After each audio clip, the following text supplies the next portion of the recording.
Very good morning, dear aspirants. Welcome to Learning Radius. Welcome to Learning Radius Current Affairs. In today's discussion, we'll be discussing another 10 topics of international relations. And in today's discussion, we'll be looking into India and Russia relation, India and Nepal, India and Japan, India and South Korea, Singapore's treaty aquaculture, UNESCO Intangible Heritage, Central and WB signed USD 500 million project to build Green National Highway Corridor. India-Croatia reiterate commitment to open, free and stable Indo-Pacific region. China-Pakistan Economic Corridor, that is CPEC. Fourth meeting of India-Sri Lanka Joint Working Group on Fisheries. Iran tells IAEA in plans to enrich uranium up to 20% at Fordo site. So our first 10 topics of discussions are Iran tells IAEA in plans to enrich uranium up to 20% at Fordo site. Fourth meeting of the India-Sri Lanka Joint Working Group on Fisheries. China-Pakistan Economic Corridor. India-Croatia reiterate commitment to open, free and stable Indo-Pacific region. Central and WB signed US $500 million project to build Green National Highway Corridor. Singapore's street hawker culture, UNESCO Intangible Heritage. India-South Korea. India-Japan discussion. India-Nepal and India and Russia. Let's come to the first topic. India and Russia celebrated a decade of strategic partnership on 21st December 2020. It was on 21st December 2010, Russia-India strategic partnership was elevated to a special and privileged strategic partnership. Ambassador of Russia in India, Nikolai Kudashev, asserted that the friendship between India and Russia is limitless, trusted, strong and coherent despite global turbulence.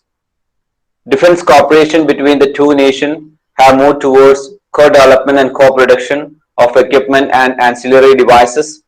The Russian ambassador to India added that work is on for an early conclusion of the Indo-Eurasian Economic Union (FTA) and International North-South Transport Corridor.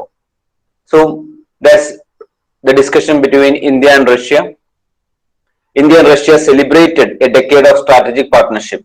So that is important because last year we celebrated 2020 December, we celebrated, India and Russia celebrated a decade of strategic partnership on 21st December 2020.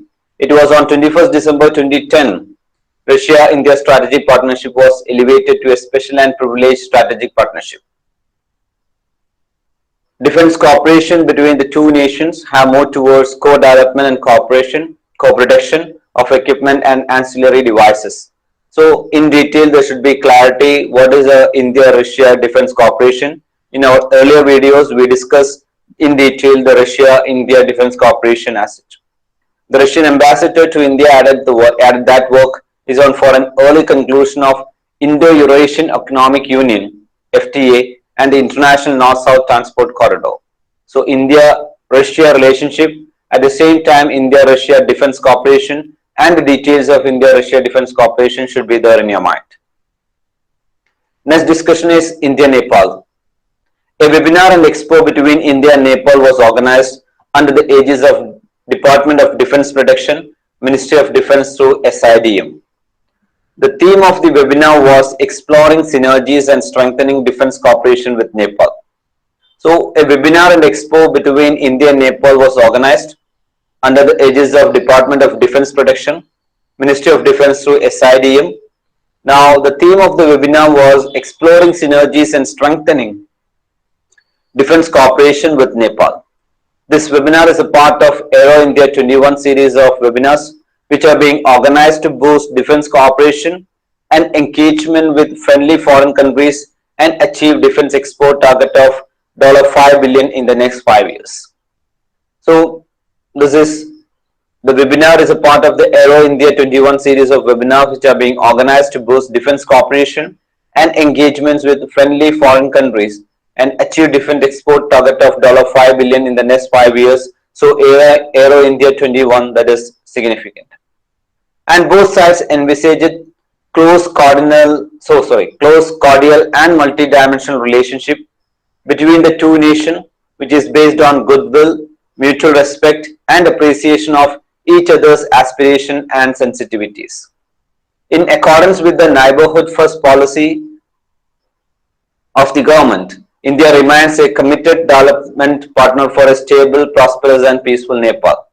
So, India-Nepal discussion, at the same time, the theme of the webinar, exploring synergies and strengthening defense cooperation with Nepal, should be there in your mind. So, during the webinar, 12 Indian defense companies, Ashok Leyland, BEML, Bharat Electronic Limited, Hindustan Aeronautics Limited, L&T Defense, Mahindra Defense System, MQ Limited, RFB, SSS Springs, Top Pro Radios, Tata Advanced System Limited, Yemen Technologies Private Limited made companies and product presentation on major platforms that India can offer. So, in the webinar, 12 Indian defense companies as such cooperated, and the webinar was attended by more than 100 participants, and more than 100 virtual exhibition stalls have been set up in the expo. So, that's about India-Nepal relationship. A webinar and expo between India and Nepal was organized under the aegis of Department of Defense Protection, Ministry of Defense through SIDM. Next discussion is between India and Japan. Raksha Mantri Sri Rajnath Singh led a telephonic conversation with the Minister of Defense of Japan, Mr. Kishinobu, and the key points in that particular discussion, the two ministers exchanged views on security situation in the region and the need for a free and open maritime order based on the rule of law. Both ministers welcomed the successful conduct of GIMEX 2020, Malabar 2020, and also the recent successful visit of Chief of Staff JSDF to India. So here the discussion as such is related to GIMAX, that is GIMEX 2020 and Malabar 2020. So clarity should be the what is GIMEX 2020, at the same time Malabar 2020. We had discussion in connection with GIMEX also before. So the two countries exchanged views on security situation in the region and need for a free and open maritime order based on the rule of law. Both ministers welcomed the successful conduct of GIMEX 2020, Malabar 2020, and also the recent successful visit of Chief of Staff JSDF to India. They expressed satisfaction at the signing of the agreement on reciprocal provision of supplies and services in further promoting defense ties between the two nations. So when it comes to Japan and India expressed satisfaction at the signing of the agreement on reciprocal provision of supplies and services in further promoting defense ties between the two countries. The ministers reviewed the progress on various bilateral defense cooperation initiatives and expressed commitment to further elevate engagement between the armed forces under the framework of India-Japan Special Strategic and Global Partnership. So the details of India-Japan Special Strategic and Global Partnership should be there in your mind. The ministers agreed that in the recent past, both countries have made notable strides in defense industry and technology cooperation and look forward to even greater cooperation in this field. So India and Japan relationship, at the same time India-Japan Special Strategic and Global Partnership, you should have clarity. Next is India-South Korea. River Ganguly Das, Secretary East, MEA and Republic of Korea, first Vice Foreign Minister, Mr. Choi Jong-kung, held consultation through digital video conference. Covered issues related to bilateral cooperation, also international issues of mutual interest, including high-level bilateral exchange, defense and security cooperation, COVID-19 response coordination in multilateral forum. Now from UPSC perspective, the personalities behind, especially the officials behind, is not that significant. You can just understand, okay, these are the persons who were engaged, that's all. Now in India-South Korea relationship, they covered issues related to bilateral cooperation and also international issues of mutual interest, including high-level bilateral exchange, defense and security cooperation, COVID-19 response, coordination in multilateral forums. Both sides agreed to further strengthen the high-level exchange in 2021 and deepen mutually beneficial cooperation, including the areas of defense and in particular on enhancing defense industry cooperation. exchange views on cooperation in the context of COVID-19, including facilitating essential air travel between the two countries. The two sides are agreed to continue ongoing consultation for an air bubble arrangement.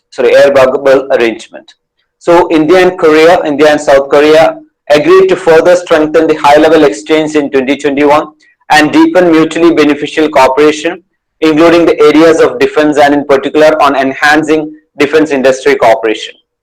Exchange views on cooperation in the context of COVID-19, including facilitating essential air travel between the two countries. The two sides also agreed to continue ongoing consultation for an air bubble arrangement. So that's a discussion between India and South Korea. Next one is about Singapore street hawker culture. Singapore street hawker culture, UNESCO Intangible Heritage. Singapore street hawker culture was designated an intangible cultural heritage by the UNESCO. It is now part of list that includes practices such as yoga from India, reggae music from Jamaica, Finland, sauna culture and Turkey's endangered whistle language. So it is now part of that is Singapore street hawker culture is now a part of yoga from India or yoga practices from India, reggae music from Jamaica, Finland's sauna culture and Turkey's endangered whistle language. Now, intangible cultural heritage by the UNESCO. Intangible cultural heritage indicates the practices, representations, expressions, knowledge, skills, as well as the instruments, objects, artifacts and cultural spaces associated therewith that communities, groups and in some cases individuals recognize as a part of their cultural heritage. So what is intangible cultural heritage by UNESCO? Intangible cultural heritage indicates the practices, representations, expressions, knowledge, skills, as well as the instruments, objects, artifacts, and cultural spaces associated therewith that communities, groups, and in some cases, individuals recognize as a part of their cultural heritage. Examples of intangible heritage are oral traditions, performing arts, local knowledge, and traditional skills. So, best examples are oral traditions, performing arts, local knowledge, and traditional skills. Now, when it comes to India's UNESCO's list of intangible cultural heritage, there are 13 traditional cultural elements of India that have been inscribed on the UNESCO list of intangible cultural heritage of humanity.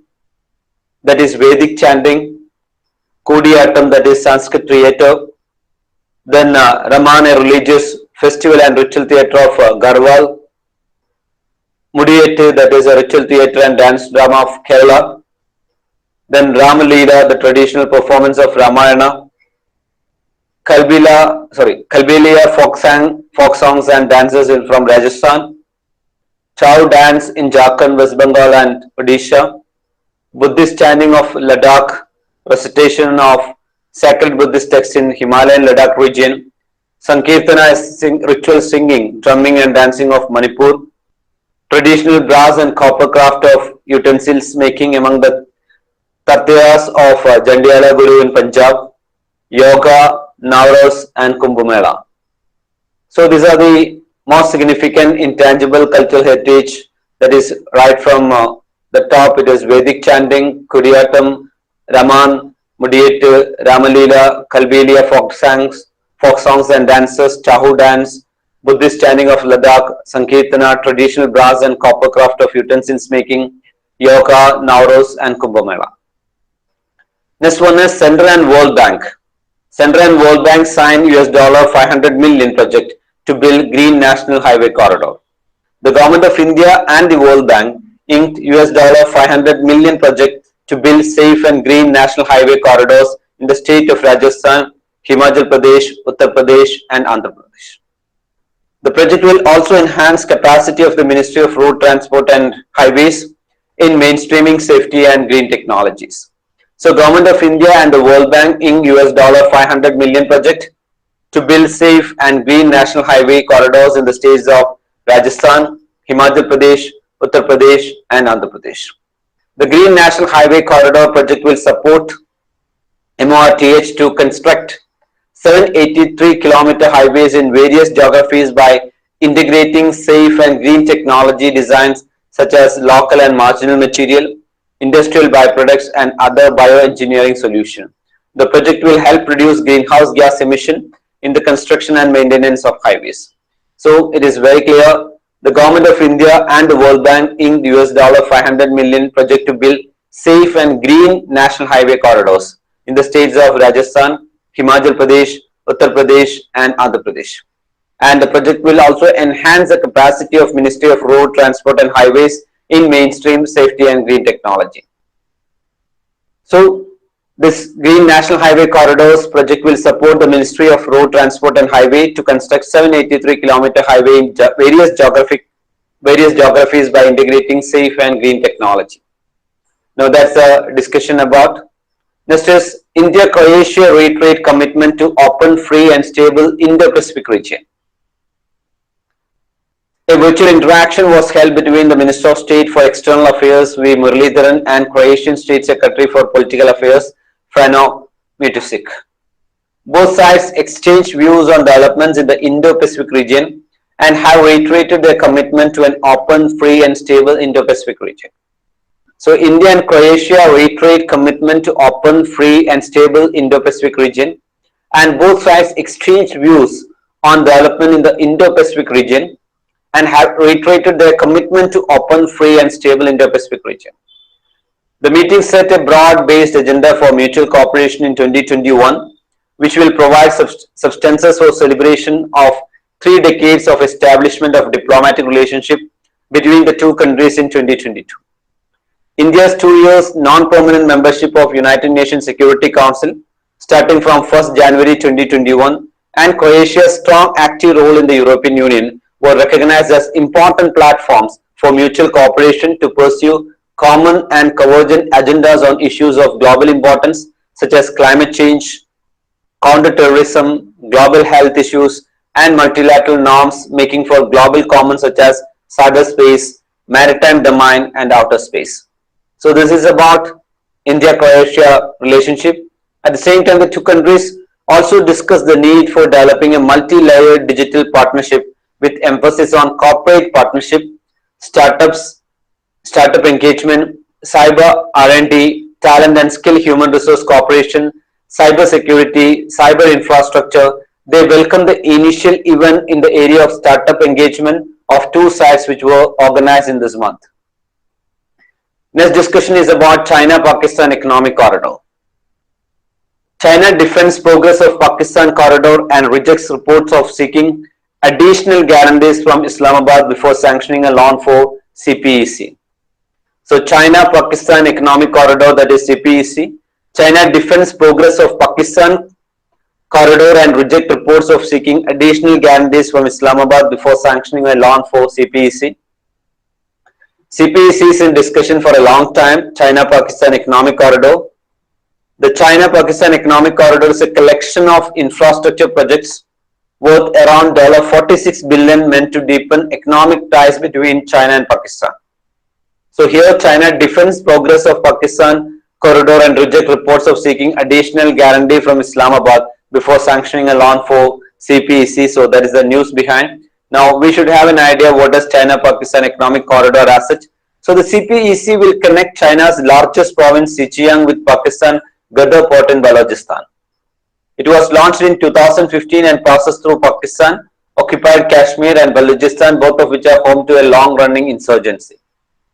The CPEC is a part of Chinese President Xi Jinping Silk Road Economic Belt and the 21st Maritime Silk Road projects. So Silk Road Economic Belt, that geography, that clarity should be there. Once again, Silk Road Economic Project or Silk Road Economic Belt and Maritime Silk Road Project. Two development plans that seek to deepen mainland China's economic cooperation with a number of Asian and European countries. So China's Xi Jinping's Silk Road Economic Belt and 21st Maritime Silk Road Project should be there in your mind. Next discussion is 4th meeting of the India-Sri Lanka Joint Working Group on Fisheries. The 4th meeting on India-Sri Lanka Joint Working Group on Fisheries was held through virtual mode. The Indian delegation was led by Dr. Rajiv Ranjan, Secretary, Department of Fisheries, Ministry of Fisheries, Animal Husbandry and Dairying. The Sri Lankan delegation was led by RMI Ratnayage, Secretary, Ministry of Fisheries of the Government of Sri Lanka. The meeting covered the entire gamut of issues related to fishermen and fishing boats, which have been on the agenda of bilateral discussion between India and Sri Lanka for many years. Indian side highlighted that it remains committed to working constructively with the Sri Lankan side to address all issues related to fishermen and their livelihood in a humanitarian manner and in line with past understandings.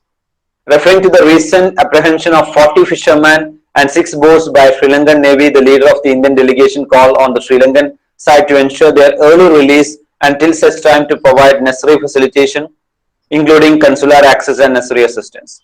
So that is basically India-Sri Lanka relationship. The meeting covered the entire gamut of issues relating to fishermen and fishing boats, which have been on the agenda of bilateral discussion between India and Sri Lanka for many years. So that is between India and Sri Lanka. Next is Iran tells IAEA it plans to enrich uranium up to 20% at Fordo site. International Atomic Energy Agency IAEA has revealed that Iran plans to enrich uranium to up to 20% purity at Fordo fuel enrichment plant. It would take Iran's nuclear enrichment program to pre-2015 level when it entered the Joint Comprehensive Plan of Action with the P51 countries. So, International Atomic Energy Agency has revealed that Iran plans to enrich uranium to up to 20% purity at Fordo fuel enrichment plant. It would take Iran's nuclear enrichment program to pre-2015 level when it entered the Joint Comprehensive Plan of Action with P51 countries. Iran was prohibited enrichment at the Fordo facility until 2031. It also committed to converting the underground facility into a nuclear physics and technology center. The move is the latest of several recent announcements by Iran to the International Atomic Energy Agency that it plans to further breach the deal, which it started violating in 2019 in retaliation for Washington's withdrawal from the agreement and the reimposition of US sanctions against Tehran. So here, Iran-US relationship, at the same time the new stand related to Iran and the discussion right from the side of International Atomic Energy Agency. So we should have clarity what is IAEA is about, the fundamentals of IAEA, at the same time the Iran stance and the discussion between issues between Iran and United States of America in connection with the uranium enrichment. Now what is JCPOA? That is the most important thing. Joint Comprehensive Plan of Action is a detailed 159-page agreement with 5 annexes reached by Iran and the 5+1 China, France, Germany, Russia and United Kingdom and the United States. So that is what P51 will write. So that is P5+1, that is China, France, Germany, Russia and United Kingdom and the United States on July 14, 2015. So the nuclear deal was endorsed by United Nations Security Council Resolution 2231 adopted on July 20, 2015. So UPSC used to ask United Nations Security Council resolution related questions. So here the nuclear deal was endorsed by United Nations Security Council Resolution 2231 adopted on July 20, 2015. Iran's compliance with the nuclear related provision of the Joint Comprehensive Plan of Action will be verified by the International Atomic Energy Agency according to certain requirements set forth in the agreement. On May 8, 2018, President Trump announced that United States would withdraw from the Joint Comprehensive Plan of Action and reinstate US nuclear sanctions on the Iranian regime. So what is Joint Comprehensive Plan of Action? It's a detailed 159-page agreement with 5 annexes reached by Iran and the P5+1, China, France, Russia, Germany, United Kingdom and United States on July 14, 2015, and the nuclear deal was endorsed by United Nations Security Council Resolution 2231 or 2231 adopted on July 20, 2015. So Iran's compliance with the nuclear related provision of JCPOA will be verified by the International Atomic Energy Agency according to certain requirements set forth in the agreement. And United States of America moved back on May 2018. President Trump, during that particular time, announced that United States would withdraw from JCPOA and reinstate United States nuclear sanction on Iranian regime. So that is the Joint Comprehensive Plan of Actions discussion. So here it would take Iran's nuclear enrichment program to pre-2015 level when it entered the Joint Comprehensive Plan of Action with the P5+1 countries. That's a starting discussion. So International Atomic Energy Agency has revealed that Iran planned to enrich uranium to up to 20% purity at further fuel enrichment plan. That's a current affair related to. At the same time, the fundamentals related to this current affair as such as International Atomic Energy Agency, at the same time Joint Comprehensive Plan of Action and its related discussion. At the same time, here we discuss further fuel enrichment plan. So further fuel enrichment plan is Iran's second pilot enrichment plan, and the first one was at Natanz, that is Natanz, that is Natanz. The site was originally a tunnel facility associated with Iran's paramilitary organization, the Islamic Revolutionary Guard Corps, and is located buried in a mountain near the city of Qom. So here, further fuel enrichment plan is Iran's second pilot enrichment plan. So that's the discussion about. So that's all for today, and have a peaceful study, have a very productive study. We'll be meeting in the next video with the next 10 topics. International relations, international issues are very crucial, right from prelims and right from mains point of view. We are discussing 2020, 2021, and we are in the last months of 2020, and we'll be moving to January, February, March, April, May, and all of 2021 in the coming videos. Have a great time, have a peaceful study. Calm version is the most productive version. Have a great time. Thank you.